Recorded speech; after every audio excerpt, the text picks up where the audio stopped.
हरे कृष्ण। श्रीमद् भगवत गीता अध्याय 8 श्लोक नंबर 18 अत्यंत ही महत्वपूर्ण श्लोक आहे। हिन आध्यात्मिक जगत में प्रवेश करण खां पहिरीं हृदय में जेके संसारी ॻाल्हियूं हली रहियूं आहिनि, बुद्धीअ में जेके संसारी वीचार हली रहिया आहिनि, उन्हनि सभिनि खे पासे करे गुरु ऐं गौरंग सां कृपा जी याचना कंदे मंगलाचरण कंदासीं, ताकि असां जेके कुछ ॿुधण वारा आहियूं उन जो असांखे पूरो लाभ प्राप्त थी सघे, जेको आहे कृष्ण प्रेम जी प्राप्ति। तव्हां सभिनि सां हथ जोड़े प्रार्थना आहे कि भगवत गीता जीअं जो तीअं पेज नंबर 1 खोलियो ऐं मूं सां गॾु मंगलाचरण खे पढ़ण जो प्रयास कयो। ओम ज्ञानतिमिरन्दस्य ज्ञानञ्जनशलाकया चक्षुरुन्मीलितं येन तस्मै श्रीगुरुवे नमः। श्रीचैतन्यमनोभीष्टं स्थापितं येन भूतले स्वयं रूपः कदा मह्यं ददाति स्वपदान्तिकं। वन्देऽहं श्रीगुरुः श्रीयुतपदकमलं श्रीगुरुन् वैष्णवांश्च। श्रीरूपं साग्रजातं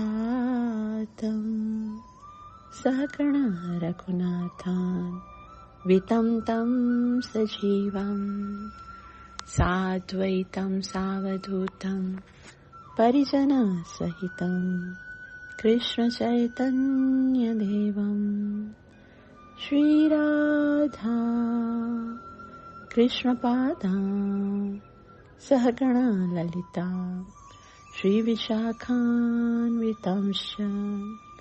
हे कृष्ण करुणा सिन्धु दीनबन्धु जगत्पते गोपेश गोपिका कान्ता श्रीराधा कान्त नमस्तुते।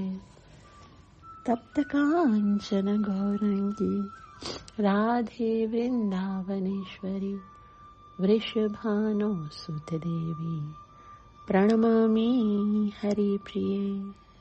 वाञ्छाकल्पतरुभ्यश्च कृपा सिन्धुभ्यैव च पतितनां पावनेभ्यो वैष्णवेभ्यो नमो नमः। श्रीकृष्ण चैतन्य प्रभु नित्यानंदा श्री अद्वैत गदाधर शिवासदि गौर भक्तवृंदा। हरे कृष्ण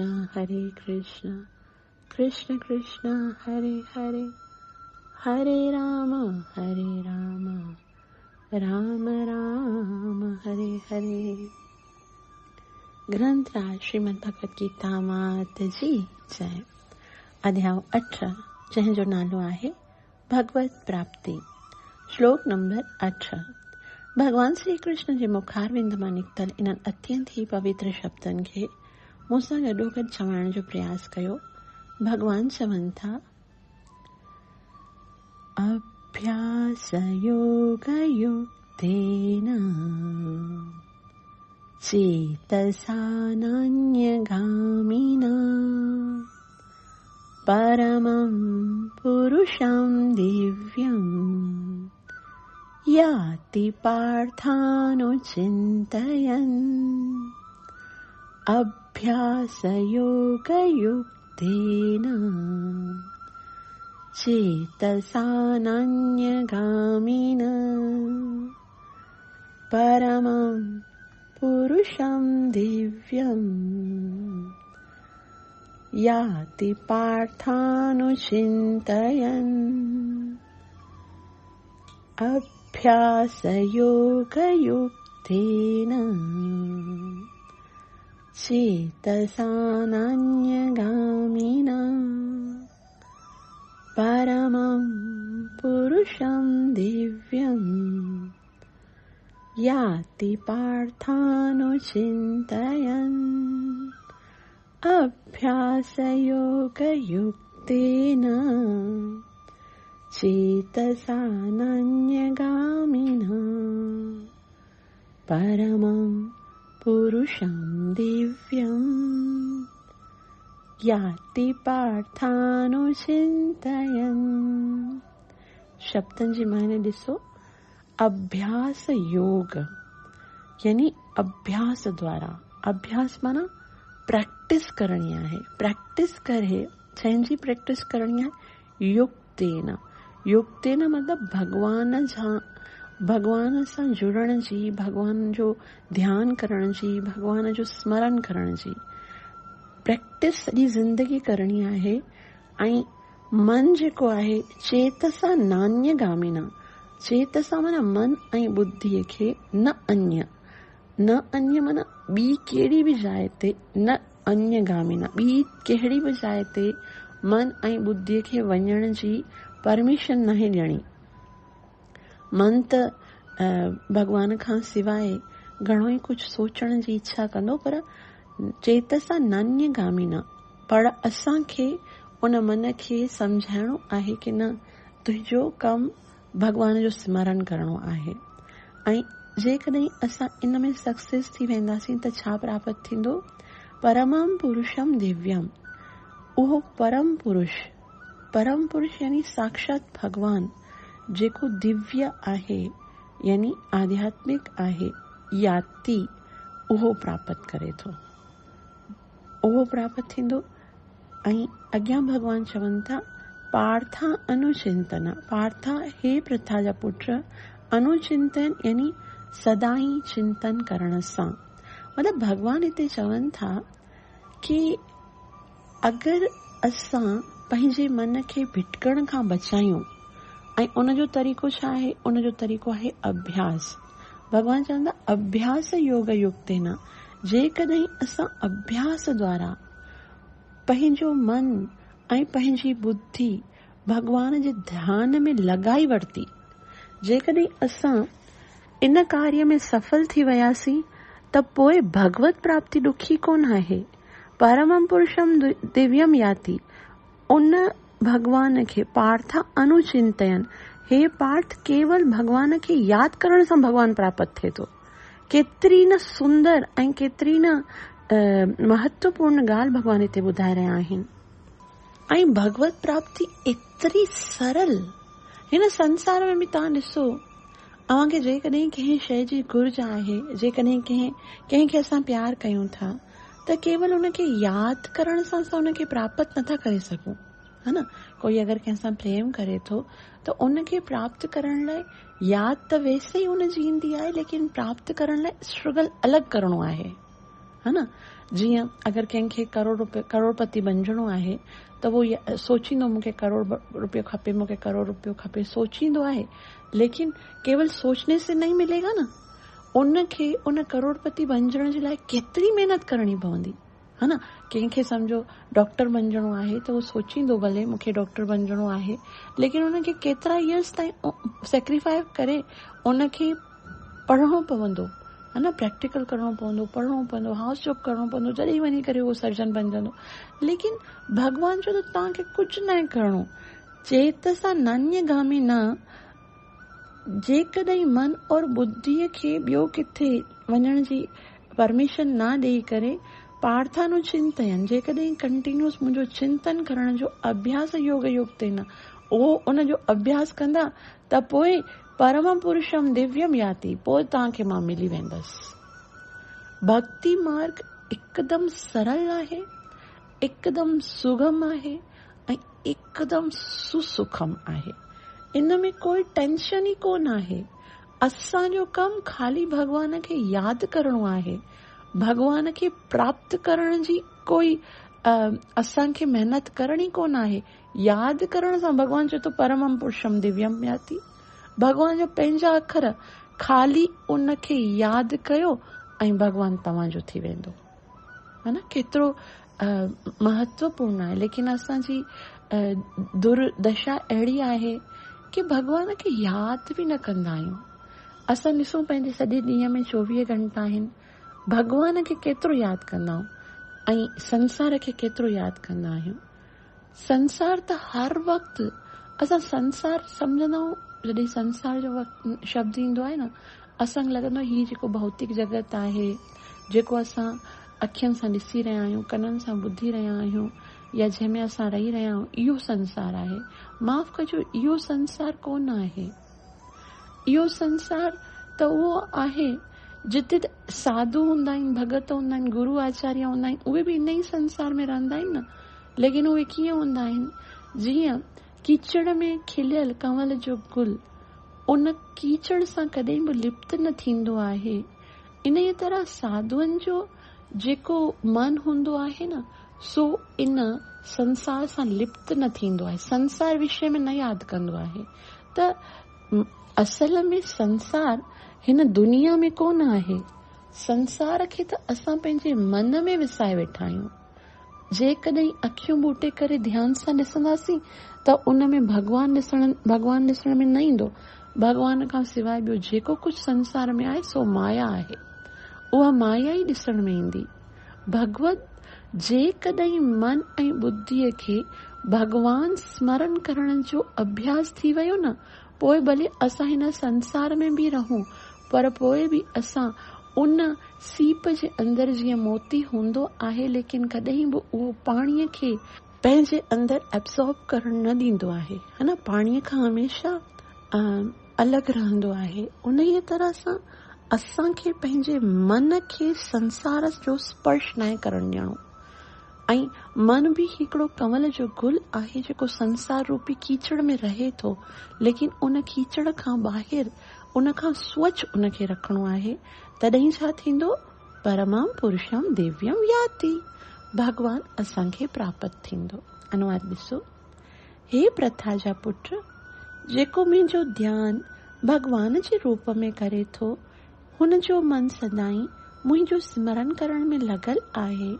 इन मार्ग खां भिटकी कोन थो वञे, उहो पक ई पक मूंखे प्राप्त कंदो। श्री प्रभुपाद जी ॾाढे सुहिणे तरीक़े सां सम्झाईंदा। ध्यान सां असां सभु श्री प्रभुपाद जी जे इन शब्दनि खे सम्झण जो प्रयास कंदासीं। श्रीला प्रभुपाद जी जय। श्री प्रभुपाद जी चवनि था त हिन श्लोक में भगवान अर्जुन खे खेसि स्मरण करण जी अहमियत ते ज़ोर ॾेई रहियो आहे। छा ॿुधाए रहियो आहे? त मूंखे स्मरण करणु केतिरो महत्वपूर्ण आहे, है न। भगवान जो अभ्यास योग युक्ते न चेतसा नान्य कामिना, मूंखे यादि कर, मूं खां सवाइ पंहिंजे मन खे ॿियो कुझु बि यादि करण जी परमिशन न ॾिजे। त पोइ अर्जुन पुछे, भई तोखे यादि करण सां फ़ाइदो छा थींदो?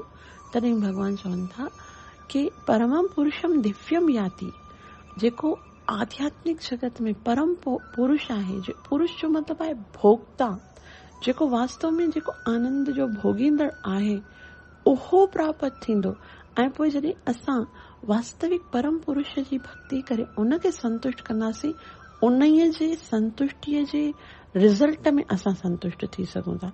त इहो जेको प्रोसेस आहे पंहिंजे ई आनंद जे लाइ आहे। ईअं न आहे कि भॻवान जी भक्ति करे असां भॻवान खे आनंद ॾियण ई चाहियूं था, असां पंहिंजो पाण खे आनंद ॾियणु चाहियूं था।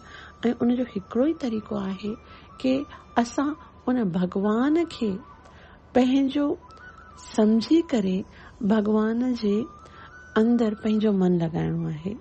ऐं मन में ईअं कोई लॻंदो कि भई हाणे ही शायदि भॻवान कोई ॾाढो ॾुखियो ॻाल्हि ॿुधाईंदो, जंगल में वञो, तपस्या करो, वॾा वॾा साधन कयो, मथो हेठि टंगियूं मथे करे बीह करे तपस्या कयो। न न न न, भॻवान खे यादि करण लाइ इहो सभु करण जो को तरीक़ो कोन आहे। हिन कलयुग में भॻवान इहे सभु ॾुखिया कम चया ई कोन आहिनि।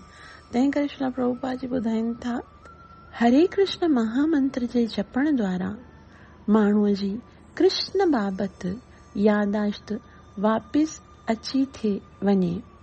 परम ईश्वर जे नाम शब्द जे कीर्तन ऐं ॿुधण जी इन अभ्यास सां माण्हूअ जा कन, ॼिभ ऐं मन मशगूल थी वञनि था। इहो गुजार्थ वारो ध्यान जो अभ्यास तमामु सवलो आहे ऐं माण्हूअ खे परम ईश्वर खे प्राप्त करण में मदद करे थो। अत्यंत ही महत्वपूर्ण ॻाल्हि श्रील प्रभुपाद जी चवनि था कि उन भॻवान खे स्मरण करण जो सभ खां सवलो रस्तो कहिड़ो आहे? हरे कृष्ण महामंत्र जो उच्चारण, इन महामंत्र जो जॾहिं असां उच्चारण कंदा आहियूं त सभ खां पहिरीं छा थींदो आहे, माण्हूअ जी कृष्ण बाबति यादाश्त वापसि अची वञे थी। असांजो सभ खां वॾो दुख जो कारण छा आहे कि असां कृष्ण खे भुली वेठा आहियूं, संसार खे यादि कयूं था, भॻवान खे भुलिजी वेठा आहियूं। इहो ई हिकिड़ो कारण आहे बसि असांजे दुख जो। ऐं इन करे भॻवान भगवत गीता में चवनि था कि न ही ज्ञानेन सदृशम पवित्रम इह विद्यते, कि ज्ञान खां वधीक ॿी का बि पवित्र वस्तु संसार में आहे ई कोन्हे। इहो ज्ञान कहिड़ो आहे त मां भॻवान जो दास आहियां। सभ खां वॾो ज्ञान इहो आहे। भॻवान छा आहे छा न आहे भॻवान खे सम्झण ज्ञान कोन आहे, भॻवान खे सम्झण संभव बि कोन आहे, है न। भॻवान खे भला केरु थो सम्झी सघे। अगरि भॻवान महान आहे बि, अगरि भॻवान हिन सॼे संसार जी रचना कंदो आहे, हिन सॼे संसार खे पालींदो आहे, हिन सॼे संसार खे विनाश कंदो आहे, जगतपति, जगत नियंता, जगत ईश्वर अगरि आहे बि त असांजो छा हूंदो, पंहिंजे घर जो राजा। लेकिन यादगिरी छा यादि करणी आहे, यादाश्त छा आहे कि उहो भॻवान मुंहिंजो आहे, जेको हिन सॼे संसार खे रचे थो, जेको पाले थो, जेको प्रलय करे थो, जेको कण कण में वसे थो, उहो मुंहिंजो आहे। या कृष्ण बाबति जेकी यादगिरी आहे न, बसि असांखे हिकिड़ो कोई ग़रीब व्यक्ति जिन जे पास खाइण लाइ कुझु न हुजे, सड़क ते घणनि ॾींहंनि खां पियो आहे, हिकिड़ो सुको रोटीअ टुकर लाइ तड़पी रहियो आहे, उनखे खाली केरु कन में अची ॿुधाए छॾे कि हू जेको हिन मुल्क जो राजा आहे सो तुंहिंजो पीउ आहे, खाली उनखे इहा इंफॉर्मेशन मिली वञे कि इहो पूरी सल्तनत जो जेको राजा आहे सो तुंहिंजो पिताजी आहे, उन ई टाइम ते हुनजो सभु संताप दूर थी वेंदो। पिता सां वञी मिलंदो, जायदाद मिलंदी, उहा परे जी ॻाल्हि आहे, लेकिन जिस टाइम पर पता चला कि इस पूरी सल्तनत जो जेको मालिक आहे, जेको ऑनर आहे हिन सॼे संसार जो, उन सां मुंहिंजो संबंध आहे न, उन ई टाइम ते रिलैक्स थी वेंदो आहे। त असांखे बि पंहिंजी कृष्ण बाबति जेकी यादगिरी आहे, जेकी कृष्ण असांखे यादि कराए थो, पिता हमस्य जगतो माता दाता पितामह, मां तुंहिंजो पिता आहियां, मां तुंहिंजी माता आहियां, मां तुंहिंजो ॾाॾो आहियां, मां ई तुंहिंजो सभु कुझु आहियां, ऐं गॾो गॾु मां तुंहिंजो सुहृद आहियां, तुंहिंजो कल्याण करणु चाहियां थो, मां तोखे कष्ट में नथो ॾिसणु चाहियां। इहा जेकॾहिं पक थी वञे न जीव खे, त पोइ उन ई टाइम ते असांजो जेको संकट आहे, जेको प्रॉब्लम आहे, जेकी टेंशन आहे, सभु ख़तम थी वेंदी आहे। तंहिं करे श्रील प्रभुपाद जी चवनि था, जॾहिं असां नाम जप कंदा आहियूं, ईश्वर जे नाम शब्दनि जे कीर्तन ऐं ॿुधण जे अभ्यास सां माण्हू जा कन, जीभ ऐं मन मशगूल थी वेंदा आहिनि। जॾहिं असांजे मुख मां निकिरंदो आहे हरे कृष्ण कृष्ण कृष्ण हरे हरे, हरे राम राम राम हरे हरे, इन महामंत्र खे उच्चारण करण सां जीव खे पंहिंजो भॻवान सां भुलियल जेको संबंध आहे सो स्मरण थींदो आहे। ऐं माया जेको असां हिन संसार खे पंहिंजो सम्झंदा आहियूं, उहो असांखे उन माया जी, उन भौतिक संसार जी हक़ीक़त सम्झ में अची वेंदी आहे। पोइ असां श्रीमती राधा रानी सां प्रार्थना कंदा आहियूं कि ए श्रीमती राधा रानी, ए पुरकशिश भगवान जी आह्लादिनी शक्ति, कृपया मुंहिंजे अशांत ऐं अपवित्र मन खे पंहिंजे चरणनि जी ओर आकर्षित कर ऐं मूंखे हिन योग्य बनाए ऐं आसीस कर त मां कृष्ण जी सेवा कयां। ना जाने केतिरनि जन्म जन्मांतरनि सां मां हिन संसार जी सेवा करे करे हाणे ऊबजी वई आहियां, थकजी वई आहियां, परेशान थी वई आहियां। हाणे मूंखे और इन संसार जी सेवा में न लॻाए, हे भगवान जी शक्ति मूंखे कृपया भगवान श्री कृष्ण जी सेवा में लॻाए। त उन टाइम ते श्रीमती राधा रानी भगवान श्री कृष्ण सां प्रार्थना करे थी त हे कृष्ण, हे केॾो न सुठो भगत आहे, हे केॾो न शुद्ध रीति सां तुंहिंजो नाम जप करे रहियो आहे ऐं भॻवान खे हथ जोड़े श्रीमती राधा रानी चवे थी कि तूं त ॾाढो कृपालु आहीं, दयालु आहीं, कृपया इनजा एब न ॾिस, इनखे स्वीकार करी, त ॾाढो सुठो, मूंखां बि सुठो भगत आहे। त श्रीमती राधा रानीअ जी इन महामंत्र जे उच्चारण करण सां भगवान जेको आहे उहो असांजे एतिरो निकट अची वेंदो आहे। तंहिं करे श्रील प्रभुपाद जी चवनि था त छाकाणि त उन महामंत्र जे जप करण सां मनसा वाचा कर्मणा, असांजो मन बि भगवान सां प्रार्थना कंदो आहे, असांजी जिभा बि भगवान जो नाम जो गुणगान कंदो आहे, ऐं असां हथ सां उन तुलसीअ जी माला खे स्पर्श करके नाम जप कंदा आहियूं। त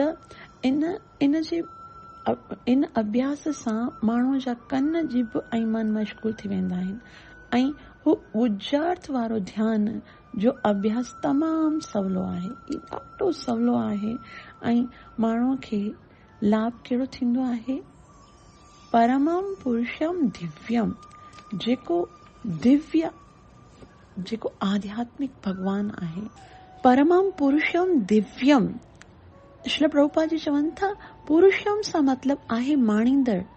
जेतोणीक जीव आत्मा भगवान जी हाशियाई शक्तिअ जो हिस्सो आहे, तंहिं हूंदे बि उहे भौतिक दूषण में वर्तल आहे। उहे पाण खे माणींदड़ सम्झनि था, पर उहे परमेश्वर जीअं माणींदड़ कोन आहिनि। हिते इहो साफ़ ॿुधायो वियो आहे त भगवान पंहिंजे जुदा जुदा विस्तारनि ऐं अंश रूपनि नारायण, वासुदेव वग़ैरह में परम भोक्ता यानी असली माणींदड़ आहिनि। त पुरुषम जो मतलब आहे माणींदड़, लेकिन असां जीव जेके आहियूं से माणींदड़ कोन आहियूं, असां भोग्य आहियूं। हिकिड़ो भोक्ता हूंदो आहे, हिकिड़ो भोग्य हूंदो आहे। त असां त भोग्य आहियूं, असां त भगवान खे आनंद ॾियाराइण लाइ आहियूं, ऐं असांखे जेकॾहिं आनंद जो कोई तरीक़ो आहे त उहो ई आहे कि असां भगवान खे आनंदित कयूं, ऐं भगवान जे आनंदित थियण खां पोइ रिज़ल्ट में असां आनंदित थींदासूं। त इहो ई यहाँ हिते श्रील प्रभुपाद जी चवनि था त माणींदड़ केवल भगवान आहे। हिते इहो साफ़ ॿुधायो वियो आहे त भगवान जे जुदा जुदा विस्तारनि ऐं अंश रूपनि नारायण, वासुदेव वग़ैरह में परम भोक्ता यानी असली भोक्ता जेको आहे सो माणींदड़ भगवान श्री कृष्ण आहे। श्री प्रभुपाद जी अॻियां वरी भक्तनि जे विषय में चवनि था त भक्त सदाई हरे कृष्ण जे जाप द्वारा पूजा जे विषय परम ईश्वर जो हिन जे कंहिं बि रूप में, नारायण, कृष्ण, राम वग़ैरह, ऐं कंहिं बि रूप में चिंतन करे सघे थो। इहो अभ्यास हुन खे शुद्ध कंदो, यानी असांजे जीवन जी जेकी अपवित्रता आहे, छा अपवित्र आहे कि मन सदैव संसार जे विषय में सोचे थो, लेकिन जॾहिं असां भगवान जे नाम जो उच्चारण कंदा आहियूं त मन जी इहा अपवित्रता जेकी भौतिक वासनाऊं आहिनि से समाप्त थी वेंदियूं ऐं मन शुद्ध थी वेंदो, चेतो दर्पण मार्जन थी वेंदो, ऐं लगातार जप करण सां जिंदगी जे अंत में खेस भगवत धाम में मोकिलियो वेंदो। योग जो अभ्यास माने अंदर में परमात्मा जो ध्यान करणु आहे। साॻे तरह हरे कृष्ण जो जप करण सां माण्हू पंहिंजे मन खे परम ईश्वर में टिकाए सघे थो। ही मन चंचल आहे, तंहिं करे मन खे जबरदस्ती कृष्ण में लॻाइण ज़रूरी आहे।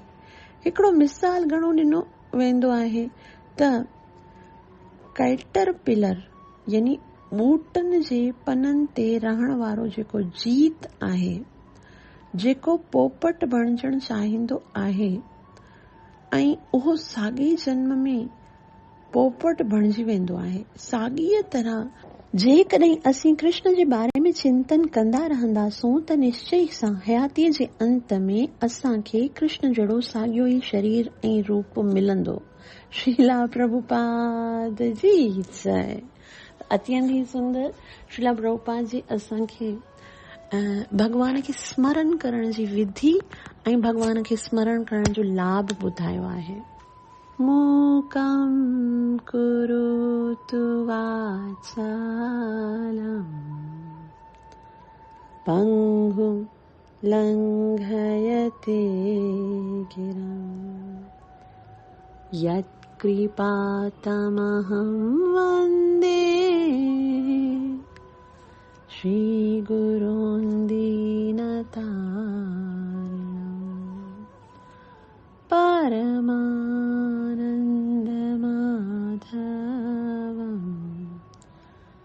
श्री चैतन्य ईश्वरम्। ग्रंथराज श्रीमद् भगवत गीता मात जी जय। अध्याय 8 श्लोक नंबर 8। ही श्लोक भगवान अर्जुन जे 8 श्लोक जे उत्तर में ॿुधाए रहिया आहिनि। जीअं त असां पढ़ियो कि हिन अध्याय में पहिरें श्लोक में अर्जुन भगवान खां 8 प्रश्न पुछा। ब्रह्म छा आहे, आत्मा छा आहे, भौतिक जगत छा आहिनि, कर्म छा आहे ऐं आदिभूत छा आहे, आदिदेव छा आहे ऐं उहो संसार में कीअं रहे थो। त भगवान श्री कृष्ण ॿुधाइनि था अक्षरम परमम ब्रह्म, ही जेको कॾहिं नाश न थींदड़, जेको जीव आहे, अविनाशी आहे, उहो ब्रह्म चयो वञे थो। स्वभावोध्यात्म उच्यते, उनजो जेको स्वभाव आहे, नेचर, उहो आध्यात्म आहे। ऐं भूत भावोद्भव करो, इन संसार में जेके जीव आत्माऊं जेके भौतिक शरीर में विकास कंदियूं आहिनि उहे विसर्ग कर्म संगीत। त उन्हनि जीवन जे जो कोई एक्टिविटीज़ आहिनि उन्हनि खे कर्म चइबो आहे। ऐं आदिभूतम क्षरो भावो पुरुषश्चादि दैवतम, आदिभूतम यानी हे भौतिक जगत जेको आहे उनखे आदिभूत चइजे थो। ऐं उहो परम पुरुष भगवान जंहिंमें सिज ऐं चंड जहिड़ा देवता अची वञनि था उनखे आदिदेव चयो वञे थो। आदि यज्ञ अहमेवात्र, आदि यज्ञ मां आहियां ऐं देह देहभृतामरम, ऐं इन देह में परमात्मा जे रूप में मां रहां थो। आदि यज्ञ यानी यज्ञ जो स्वामी उहो ई आहे जेको परमात्मा जे रूप में मां तव्हांजे हृदय में रहां थो। ऐं अंतिम सवाल जेको अर्जुन जो आहे उहो छा आहे, प्रयाण काले च कथम गेयोसी नियतात्मबी, कि मृत्यु जे समय असां तव्हांखे कीअं था यादि करे सघूं। त भगवान चवनि था श्लोक नंबर 5 में, अंतकाले च मामेव स्मरन् मुक्त्वा कलेवरम यः प्रयाति समद्भावम याति नास्त्यत्र संशया। अंत समय में जेकॾहिं कोई मूंखे स्मरण कंदे इहो शरीर छॾे थो त बेशक उहो मूंखे प्राप्त करे थो, उन में कोई बि संशय कोन आहे। त अर्जुन चए तोखे यादि करे त जेकॾहिं छॾींदो त तोखे प्राप्त कंदो, जो ॿिए कंहिंखे यादि कयाई त। तॾहिं भॻवान चयो यम यम वापि स्मरण भावम त्यजत्यन्ते कलेवरम तम तमय वैति कोन्ते सदा तद्भाव भाविता। जंहिंखे यादि कंदो तंहिंखे प्राप्त कंदो, इहो त जनरल आहे। त पोइ अर्जुन चए ठीकु आहे, पोइ अंत समय में तोखे यादि कंदासीं त तोखे प्राप्त कंदासीं। भॻवान चयो त ईअं थोरी थींदो, जेकॾहिं अंत समय में यादि करिणो आहे त प्रैक्टिस पूरो जीवन करणी आहे। तंहिं करे तस्मात् सर्वेषु कालेषु माम अनुस्मर युध्य च, तंहिं करे हर समय मूंखे यादि कर ऐं युद्ध कर। त इहे 2 कार्य आहिनि ऐं 2 बिल्कुलु विपरीत कार्य आहिनि। या त असां कंहिंखे यादि कंदासीं या त असां युद्ध कंदासीं, है न। युद्ध कंदे कंदे असां कंहिंखे यादि कंदासीं त युद्ध में असां पंहिंजी कला कीअं था ॾेखारे सघूं सही तरह सां, है न। त ईअं त कठिन आहे। त उनजो हिकिड़ो ॾाढो सुंदर आचार्यगण एग्जाम्पल ॾियनि था कि जॾहिं असां कंहिंखे प्रेम कंदा आहियूं त पोइ कोई भी कार्य कंदे वक़्तु उनखे स्मरण करे सघूं था। जीअं हींअर तव्हां कथा ॿुधी रहिया आहियो न, त जंहिंजा ॿार आहिनि उहे स्कूल वेंदा आहिनि या ट्यूशन वेंदा आहिनि या अञा ताईं कोन आया आहिनि, त उहे छा कंदा आहिनि, नाम जप करते हुए कथा ॿुधंदे हुए बि उनखे यादि हूंदो आहे। ऐं नंढड़ो ॿार हूंदो आहे जंहिं माता जो उहो सुम्हारे आई हूंदी आहे ऐं कोई कार्य में लॻी हूंदी आहे त उनजी स्मरण पूरो उन में हूंदो आहे। हाणे न उथी अचे, अभी उथी वेंदो त पलंग तां किरी न पवे, त कीअं उन्हनि जी तरफ़ असांजी यादगिरी हूंदी आहे। उनखे असां छाकाणि त घणो प्रेम कंदा आहियूं, तंहिं करे असां कोई बि कार्य कंदा आहियूं। युद्ध चवण कंटिन्यूअस असांजे जीवन में कोई न कोई संघर्ष रहंदो आहे, लेकिन असां आसानीअ सां उनखे स्मरण करे सघूं था जंहिंसां असां प्रेम कयूं। भॻवानु असांखे इन करे यादि न ईंदो आहे छाकाणि त भॻवान सां असांजो को संबंध असां अञा बणायो कोन आहे। भॻवान सां प्रेम जो संबंध बणाईंदासीं त पोइ भॻवान खे यादि करण जी ज़रूरत न पवंदी, है न। कोई माता हूंदी आहे, उनखे पंहिंजी संतान खे यादि करण जी ज़रूरत थोरी पवंदी आहे कि सबर कयो, मां पंहिंजे संतान जे बारे में यादि कयां, उनखे मूंखे यादि करिणो आहे, मूंखे डिस्टर्ब न कयो, मां उनखे यादि न, उनखे स्वतः यादि ईंदो आहे, है न। उनजे अचण जो टाइम हूंदो आहे, उनजे वञण जो, उनजे खाधे जो, उनखे 2 घंटा थी विया, सुम्ही रहियो आहे, पोइ बि 2 घंटा थिया त सुतो आहे, अञा उथे त खारायांसि रोटी, है न। त ख़ुदि ब ख़ुदि यादि ईंदो आहे। उन ई तरह जेकॾहिं असां भॻवान सां पंहिंजो संबंध जोड़ींदासीं त हर वक़्तु उहो असांखे पाणी यादि ईंदो। जीअं गोपियूं आहिनि न, उहे गोपियूं भॻवान खे उल्हाना ॾींदियूं आहिनि कि कृष्ण तूं न हिकिड़े सेकेंड लाइ पंहिंजो तुंहिंजो जेको यादगिरी आहे सा असांजे मन खां दूर नथी थिए। हर समय यादि छो थो अची, एतिरो यादि छो थो अची कि असां ॿियो कुझु कमु करणु वेहंदा आहियूं, फौरन तूं असांखे यादि अची वेंदो आहे। त असां भॻवान खे चवंदा आहियूं न, कुझु घड़ी असांखे संसार मां निकारे करे पंहिंजो स्मरण, पंहिंजे चरणनि जो स्मरण ॾे। पर गोपी छा थी चवे, हे भॻवान कुझु समय जे लाइ पंहिंजी यादगिरी असांजे मन मां कढ, त असां तोखे थोरो साइड में थी वेंदे, थोरो यादि न ईंदी, त असां पंहिंजे कम खे ध्यान सां करे सघंदासीं। वरना मन सॼो तो में एतिरो त लॻल आहे कि कंहिं कम में, हर कमु कंदे तुंहिंजी यादगिरी ईंदी आहे त कम में एॾो जान ई न थींदी आहे, कोई माना इच्छा ई न थींदी आहे। त वास्तव में मन जेको आहे उहो हिकिड़े ज़िद्दी ॿार जी तरह आहे। तंहिं करे हिते हिकिड़ो ॾाढो अत्यंत ई सुंदर भॻवान असांखे तरीक़ो ॿुधाए। अर्जुन जेकॾहिं भॻवान खां पुछे कि हर समय भॻवान खे यादि करणु त ॾाढो ॾुखियो आहे, छाकाणि त मन त केतिरो चंचल आहे, भॻवान खे यादि करण में असांखे सहायता न कंदो आहे। त भॻवानु चवे थो अभ्यास कर, इन जो त सॼी ज़िंदगी अभ्यास करणो आहे, बसि इहो ई अभ्यास करणो आहे कि भॻवानु असांखे यादि अची वञे। बसि बाक़ी सभु कमु पाण ई थी वेंदो, लेकिन यादि करण जो कमु असांजो आहे। तंहिं करे असांखे अभ्यास करणो आहे। अभ्यास बि कीअं करणो आहे, जीअं श्री प्रभुपाद जी ॾाढा सुहिणा सुहिणा उदाहरण ॾींदा आहिनि कि जीअं ॻोठ में, गांव में कुझु कन्याऊं हूंदियूं आहिनि जेके पाणी भरण वेंदियूं आहिनि, ऐं पाणी भरे करे उहो जेको मटको आहे सो पंहिंजे मथे ते रखंदियूं आहिनि, ॿियो मटको हुन जे मथां रखंदियूं आहिनि, हिकिड़ो पंहिंजे कमर ते रखंदियूं आहिनि, ऐं घणियूं ई साहेड़ियूं हिते हुते जो ॻाल्हियूं कंदे खिलंदियूं कुॾंदियूं वेंदियूं आहिनि। ऐं रस्ते मां घणा ई ॿिया बि कम कंदियूं आहिनि, कंहिंखे सब्जी वठणी हूंदी आहे, कंहिंखे ॿियो कुझु रास्ते में शॉपिंग करणी हूंदी आहे, जो बि कनि उहो कंदे कंदे कंदे, लेकिन उन्हनि जो पूरो जेको कंसंट्रेशन हूंदो आहे न, सो इन चीज़ ते हूंदो आहे कि उन जे मथे ते जेको पाणी जो मटको आहे उहो पाणी न किरे उन मां, है न। उन पाणीअ जे मटके खे बचाईंदे बचाईंदे हलंदियूं आहिनि, ऐं ईअं उहे सक्सेस थींदियूं आहिनि कि सभु कम कंदे, ॻाल्हियूं ॿोलियूं कंदे, लेकिन पोइ बि उन पाणी जे मटके खे बग़ैर केरे, बग़ैर हारे उहे घर ताईं पहुचाईंदियूं आहिनि। त इहो उहे कीअं करे सघियूं आहिनि, छाकाणि त उन केतिरो टाइम इन्हनि जो अभ्यास कयो आहे। त असांजो मन जेको आहे उहो ॾाढो चंचल आहे, उहो लॻंदो कोन आहे। ईअं न आहे कि असां सोचींदासीं कि मन भॻवान में लॻी वञे और मन लॻी वेंदो, न, बिल्कुलु ईअं न थींदो। जॾहिं जॾहिं मन लॻाइण जी कोशिशि कंदासीं तॾहिं तॾहिं मन हिते उते भॼण जी कोशिशि कंदो, छाकाणि त मन जो अभ्यास ई इहो आहे। कॾहिं कॾहिं असां सोचींदा आहियूं असांखे 10 साल थी विया भक्तीअ में, 20 साल थी विया, 25 साल थी विया, कोई फ़ाइदो ई न थियो, मन त अञा ताईं लॻे ई नथो भक्तीअ में। फ़ाइदो असांखे ॾिसणो ई कोन आहे, असांखे केवल अभ्यास करणो आहे। भॻवानु चवे थो अभ्यास योग युक्तेन चेतसा नान्यगामिना, आपको खाली अभ्यास करना है कि असांजो मन ॿियो किथे न वञे। इहो असांजो कार्यक्षेत्र बसि एतिरो ई आहे।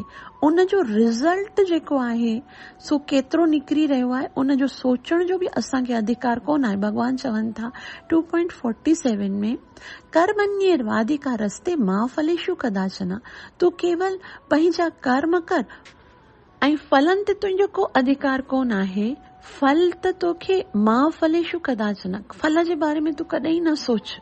त असांखे केवल पंहिंजो कर्तव्य पूरो करणो आहे। कर्तव्य छा आहे कि असांखे पूरो अभ्यास करणो आहे कि असां भॻवान खे स्मरण कयूं ऐं जेकॾहिं असांजो भॻवान में स्मरण लॻी वियो त उन जो रिज़ल्ट छा आहे? हिन जो रिज़ल्ट इहो त सभिनि कर्मनि जो, सभिनि पुण्यनि जो, करोड़ जन्मनि जी तपस्याउनि जो इहो हिकिड़ो लाभ आहे। इहो ई फल आहे त मन भॻवान में लॻो आहे। उन खां वॾी ॿी का कोई अचीवमेंट आई कोन्हे। तंहिं करे हर वक़्तु असांखे इहो सोचणो आहे कि असांखे उन मन खे भॻवान में लॻाइणो आहे। ऐं मन जेको आहे उहो हिकिड़े नंढड़े से चंचल ॿार जी तरह आहे। जीअं नंढड़ो ॿारु हूंदो आहे न, उनखे अग्नीअ खे स्पर्श करण जी घणी इच्छा हूंदी आहे। तव्हां ॾिसो अग्नि जेकी हूंदी आहे, जीअं आरती हूंदी आहे या कोई बि अग्नि ॾिसंदो आहे न जॾहिं ॿारु, त उहो ज़ोरीअ सां झपट के उनखे पकड़ण जी कोशिशि कंदो आहे। ऐं माता पिता छा कंदा आहिनि, उनखे उन खां हटाईंदा आहिनि। उहो नंढड़ो हूंदो आहे, मासूम हूंदो आहे, अनजान हूंदो आहे कि जेकॾहिं मां अग्नीअ खे हथु रखियो त मुंहिंजो हथु सड़ी वेंदो। उनखे एतिरी ज्ञान न हूंदो आहे। माता पिता खे त हूंदो आहे न।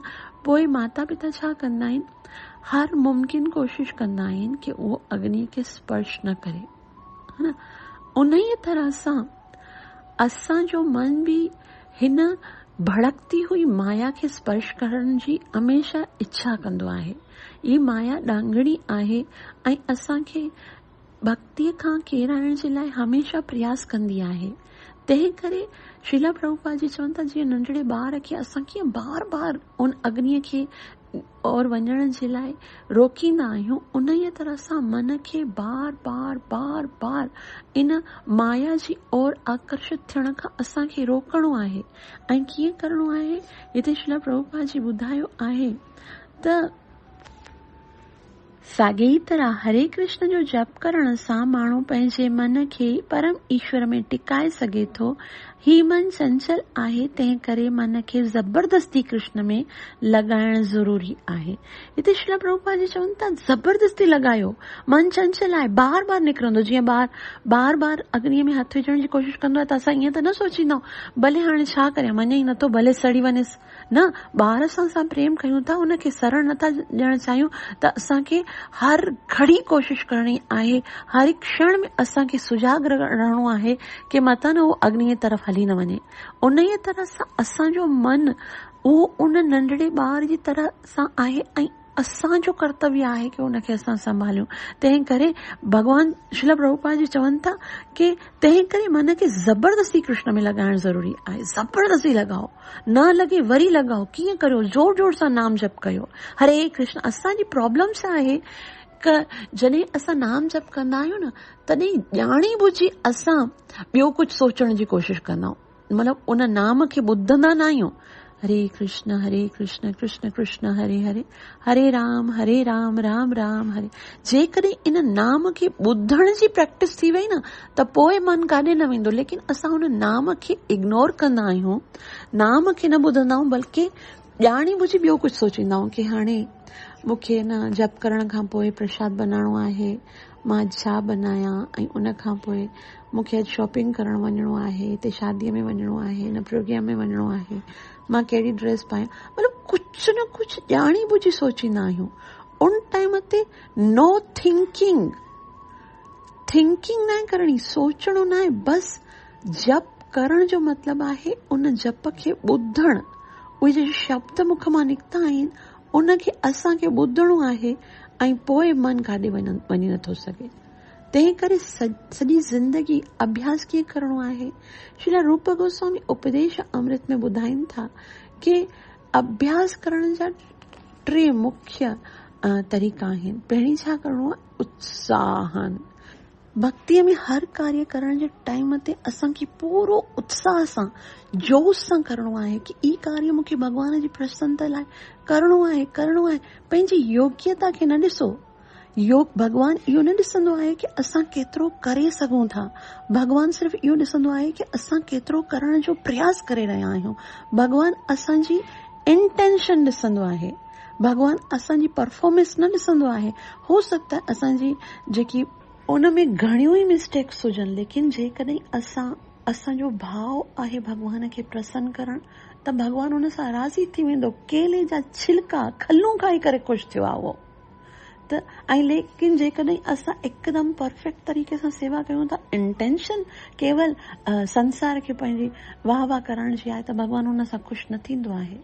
उत्साह जे साथ, जोश जे साथ, प्रेम जे साथ कृष्ण को कुछ करणो आहे, इहो कार्य करे रहणो आहे। मूंखे नाम जप करणो आहे, मूंखे सुबुह सवेर उथी करे पंहिंजी मंगल आरती करणी आहे, भगवान जे लाइ प्रसाद बनाइणो आहे, भगवान जे लाइ मूंखे श्रृंगार करणो आहे, भगवान जे लाइ इन्हनि शब्दनि खे, इन्हनि शास्त्रनि खे सिखी करे ॿियनि ताईं पहुचाइणो आहे। उत्साह जे साथ असांखे करणो आहे ऐं उन सां गॾोगॾु कॾहिं बि डिसहार्ट न थियणो। निश्चय रखणो आहे, अवश्य रक्षबे कृष्ण जे लाइ मां करे रहियो आहियां, कृष्ण अवश्य मूंखे सफल कंदो। अॼु मां फेल थी वियो, अॼु मूंखे मन सफलता न मिली, लेकिन मां कृष्ण जे लाइ करे रहियो आहियां। कृष्ण ॾिसी रहियो आहे ऐं मूंखे सफलता अवश्य थींदी। असां त 4 ॾींहं भक्ति कंदा, 5 ॾींहं निराश थी वेंदा कि भगवान त ॿुधंदो ई न आहे, लेकिन 4 ॾींहं 2 ॾींहं इन सां कोई फर्क़ु नथो। साल, 2 साल, 10 साल, 1000 साल, भले असांजा केतिरा ई जन्म गुज़री वञनि, इन प्रयास में घटि आहे। छाकाणि त असां केतिरनि जन्मनि सां अपराध करे करे आया आहियूं ऐं इन्हनि 4 सालनि में जेकॾहिं भक्ति कयूं था त कहिड़ो वॾो तीर मारियो आहे।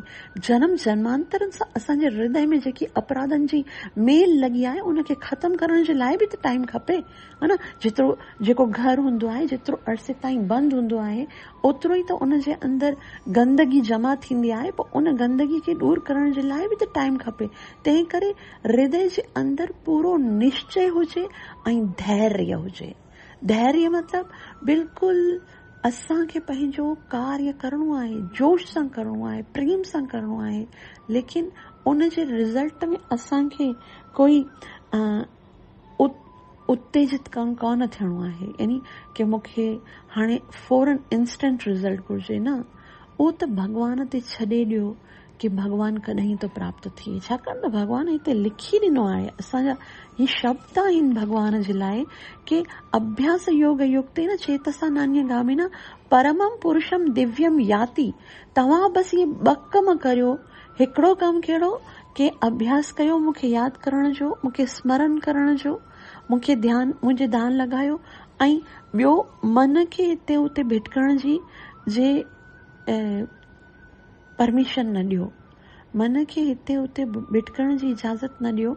बार बार मन खे खींचे करे मुंहिंजे चरणनि ते लॻायो। बसि परमम पुरुषम दिव्यम, तव्हांखे भगवान जी प्राप्ति यकीनी आहे। याति पार्थानु चिंतयन, बसि ख़ाली तोखे कंटिन्यूस चिंतन करणो आहे।